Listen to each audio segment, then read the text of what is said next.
Joining us now are, well, three whistleblowers. One is Kristen Caramo, who is an election observer from Michigan, who testified today. Also, Ethan Pease is a U.S. Postal Service contractor from Wisconsin. Jesse Morgan, the truck driver subcontracted by the U.S. Postal Service. Ethan and Jesse have signed sworn affidavits, and both are nonpartisan. Let me ask you both that. You're both nonpartisan. Jesse, Ethan, politics not important to you? Yeah, I didn't vote this year, so I mean, go ahead, man. Me personally, I'm not really a Democrat or a Republican. I consider myself maybe an independent or a libertarian. All right, Ethan, you tell your story. You told a story today that you were working in Wisconsin around Election Day. Your job was to drive ballots to a postal service center. You're nonpartisan, and you said you were told by two separate postal workers on two separate occasions that they were gathering over 100,000 ballots on the morning of November 4th, the day after election, and to backdate those ballots. Can you please tell us that story? Yes. So let's see, on Election Day, I had no ballots to take on Election Day. The day after the election, I didn't really think anything of it until the Postal Service supervisor asked me if I'd forgotten ballots the night before, and I didn't have any. So I was like, that's kind of a weird question. No. And then he explained to me that 100,000 ballots were supposedly missing in the state of Wisconsin, and an order came down to look for them from the Wisconsin-Illinois USPS chapter of the Postal Service. Yeah, and by the way, Ethan, you signed an affidavit. You know that if you signed a false affidavit, that you could be charged with perjury, correct? Yes, sir. And Jesse, you told the story that, well, from Bethpage, New York, I believe, to Lancaster, PA, you drove almost 300,000 ballots cross state lines that they had, been filled out in Bethpage, New York? Yes, sir. I don't know exact number ballots. I mean, I really sucked at guess how many jelly beans are in the jar, but I can tell you I took 24 pallets, Gaylords from Bethpage, New York to Lancaster, and that's where. These were ballots. These were Pennsylvania ballots you were bringing in from New York. What was the date of that? This happened on October 21st. Now, I picked them up in Bethpage, New York, and drove them to Harrisburg. And then from Harrisburg, I drove them to Lancaster, dropped the trailer in Lancaster, dropped my truck off, and went home. Now, did you get a chance to see those ballots? I saw them loaded on my trailer. And did you notice how they were marked, or were they concealed? I saw that, like, the top corners, addresses on them was filled out. But, like, I didn't see it on every single one. Like, it wasn't like I'm sitting there just looking, Like, I was more so watching to see how the load was put in, make sure it was secure and everything like that. And some of the pallets, when they drove by, some of the letters were up, and I could see, like, a little bit. I couldn't tell you a name. I wasn't looking for names or anything like that, And you signed a legal affidavit also. You know that if you lied in that affidavit, you know that, in fact, you could be charged with perjury too?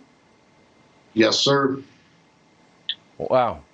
Why did you both decide, if you're both not partisan, you don't really care about politics, what Ethan motivated you to come forward and tell this story? Why was this important to you?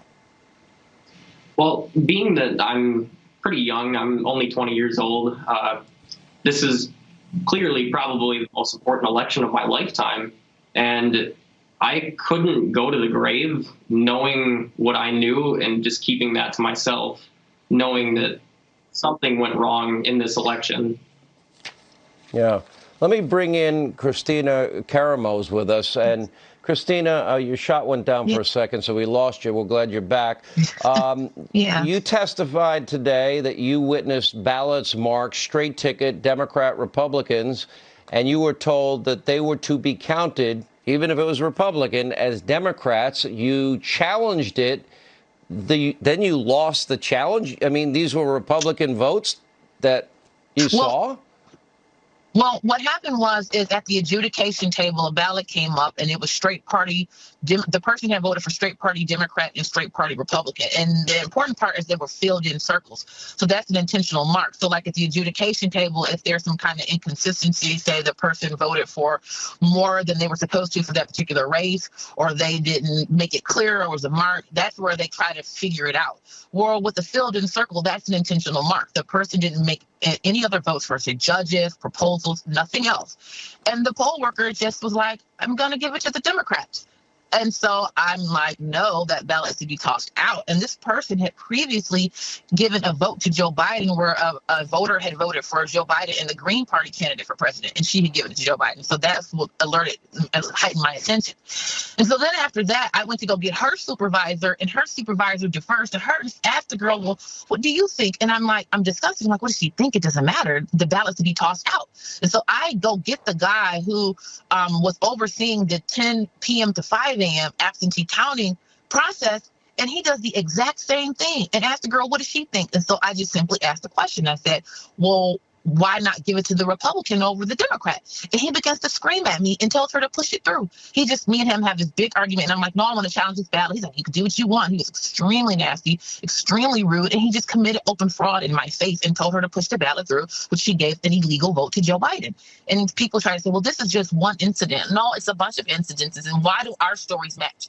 We had no way of coordinating these mass stories that all add up. But the Democrats had plenty of time to coordinate their stories. So it doesn't make sense that all of our stories are telling the same type of situations where we witness massive fraud, fake birthdays being given to people and these hand-keying in voters. I mean, why are these voters not on the voter rolls? It just doesn't make sense. Ballots being dropped off in the middle of the night, thousands of them. I mean, it was awful. You're telling your story. You signed an affidavit also, like Ethan and Jesse, under the threat of perjury, right? You know that's a legal document. Absolutely. Absolutely. Why was this important to you, Christina? Because I would assume this is kind of not your average day to be a public figure. Yeah, the thing about it, Sean, is yes, I'm a Republican, but this is beyond Republicans and Democrats. This is about our republic being protected. If we don't have confidence in our elections, we don't have a nation. We give our consent to be governed by those in office, not in power, but in office, to make decisions on our behalf. But if we don't pick the people that are making the decisions on our behalf, then we have a rogue government doing whatever they want to do. That is completely unacceptable. And the way the media won't even take the time to investigate our claims, they just roundly dismissed us. I mean, what kind of journalism that's not even talk to us, not to see what we said? I mean, it's disgusting that a lot of our officials don't want to hear us. We are the citizens. They worked for us. Our tax dollars pay them. We tell them what we want, and they are to listen to us. And when you have hundreds and hundreds of people telling you we witnessed fraud, to not even bother to want to hear us, and this is, I mean, we're talking almost a month ago. This should have been talked about as soon as we started complaining, because many of us started filing our affidavits right away. So I'm just really upset about this whole situation. I want to thank you all for telling your story. I know this is probably not easy for any of you, and it's amazing how one whistleblower, every Democrat and everybody in the media wanted to believe and said was courageous. Now they don't want to hear from anybody else because of politics. That's sad. Thank you all, Christina, Ethan, and Jesse.